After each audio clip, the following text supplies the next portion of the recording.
दोस्तों आज मैं एक ऐसी मूवी को एक्सप्लेन करने वाला हूँ जिसमें एक बूढ़ा सर्वाइवर दूर तक फैले समंदर में एक लाइफ बोट के सहारे सर्वाइव करता है। आखिर वो यहाँ कैसे फंसा और कौन कौन सी दिक्कतों का सामना करना पड़ा और क्या वो बच पाएगा, यह सब कुछ जानते हैं शुरू से। मूवी की शुरुआत में हमें सिर्फ आवाज सुनाई देती है जिसमें बताया जा रहा था कि उसका राशन खत्म हो चुका है और कुछ ही दिनों में वह शरीर और आत्मा से अलग हो जाएगा। मैंने अपनी पूरी कोशिश की यहाँ से निकलने में, लेकिन यहाँ से निकलने का कोई भी रास्ता सामने नहीं आया। फिर हम उसके बाद सीन देखते हैं इसके 8 दिन पहले का, जहाँ पर एक बूढ़े आदमी को देखते हैं जिसका नाम रिचर्ड रेडफोर्ड होता है। वे सो ही रहे होते हैं, तभी अचानक लहरों की आवाज से उनकी आंख खुल जाती है। जब वह उठते हैं तो देखते हैं कि उनकी शिप में पानी भरना शुरू हो गया है। वह पानी शिप के टूटे हुए हिस्से से आ रहा था, जिसको देखने के लिए रिचर्ड जब ऊपर जाते हैं तो वह देखते हैं कि एक कंटेनर जो कि उनकी शिप से टकरा गया है और इसी वजह से उनकी शिप भी डैमेज हो गई थी।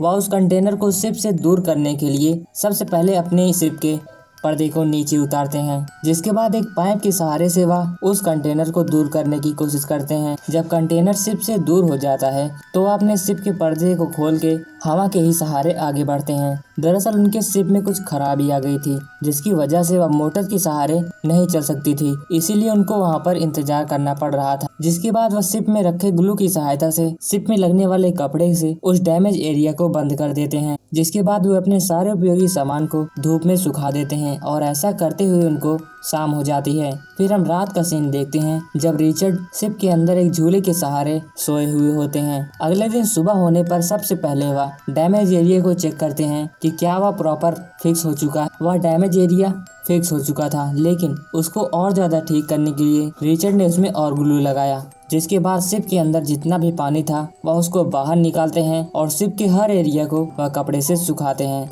फिर अगले दिन हम सुबह देखते हैं कि वह अपनी शिप की बैटरी निकाल के एक रेडियो से कनेक्ट करते हैं। जिसके बाद वह उस रेडियो के सहारे हेल्प मांगने की कोशिश करते हैं, लेकिन वह रेडियो बार बार बंद होता जा रहा था और इसी से उनकी बात ठीक से नहीं हो पा रही थी और आखिरकार वह रेडियो बंद हो जाता है। जिसके बाद रिचर्ड निराश हो जाते हैं और इसी निराशा में शराब पीते हैं। लेकिन कुछ देर बाद हम देखते हैं वह अंदर से बाहर आते हैं, देखते हैं कि वहाँ पर बारिश हो रही थी। जिसके बाद वह खाना खाते हैं और बुक पढ़ के सो जाते हैं। अगले दिन की सुबह हम देखते हैं रिचर्ड अपनी पूरी तैयारी के साथ शिप के ऊपर वाले एरिया को ठीक करने के लिए जा रहे थे। वहाँ पर वह सब कुछ प्रॉपर टाइट करके नीचे आ रहे होते हैं, तभी वह दूर से देखते हैं कि उनकी ओर एक तूफान तेजी से बढ़ता चला आ रहा है।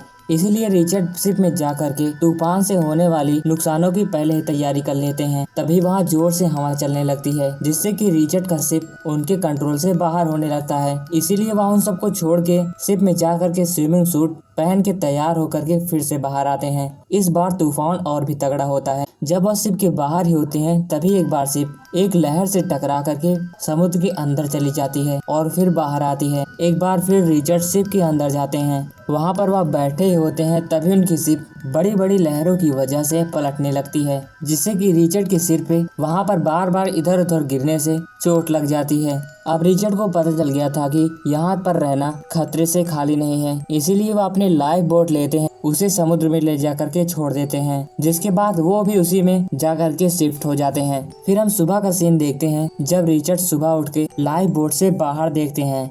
वह देखते हैं कि उनकी शिप लगभग डूबने ही वाली है, इसीलिए वह शिप को जल्दी और अपने और खींचते हैं ताकि वह उसमें जा सकें, क्योंकि उस शिप में रहने के लिए कई दिन तक खाना था और कई सारी सप्लाईज थी जो कि उनको सरवाइव करने में हेल्प कर सकती थी। वह वहां पर जा करके खाना, मैप और दूरबीन जैसी इंपॉर्टेंट चीजें अपने लाइफ बोट में शिफ्ट कर लेते हैं और वहीं पर माथे पे लगे जख्म पर वह पट्टी भी करते हैं। धीरे धीरे उस शिप में पानी का लेवल बढ़ता ही जा रहा था, इसीलिए रिचर्ड तुरंत शिप से बाहर निकलते हैं और अपनी लाइफ बोट में आ जाते हैं और उनकी आंखों के सामने ही उनकी शिप पानी में डूब जाती है और वह कुछ भी नहीं कर सकते थे। जिसके बाद हम देखते हैं कि वह मैप में चेक करते हैं कि उनके लाइफ बोट की पोजीशन एकदम ठीक है, जहां पर डेली के बेसिस पर शिप गुजरते हैं और वह उनसे हेल्प मांग करके वहां से बच सकते थे। लेकिन उस दिन कोई भी शिप वहां से नहीं गुजरता और फिर से एक बार तूफान वहां पर आने के लिए तैयार था। रिचर्ड को लगा कि वह उनका अंतिम दिन है, क्योंकि जब उस तूफान को एक बड़ी बोट